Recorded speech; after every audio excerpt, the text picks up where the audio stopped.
एक दफा का जिक्र है कि दूर एक सरजमीन में स्नो वाइट नाम की एक खूबसूरत शहजादी रहती थी।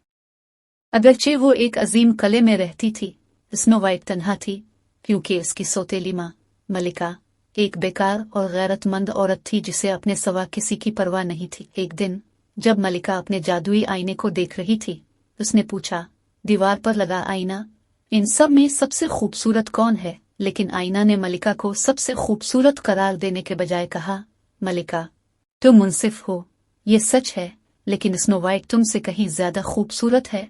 गुस्से से भरी हुई मलिका ने ऐलान किया कि स्नो वाइट को मरना चाहिए। इस रात मलिका ने अपने शिकारी को स्नो वाइट को मारने का हुक्म देकर अंधेरे जंगल में भेज दिया।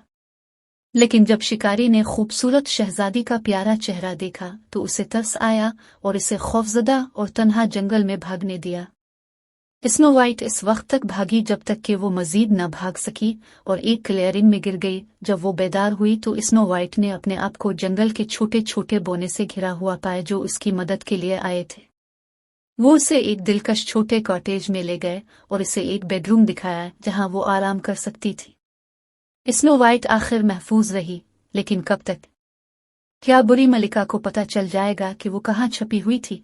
जैसे ही रात हुई, स्नो वाइट ने चमकती हुई आग की रोशनी से अपनी दुआएं कही।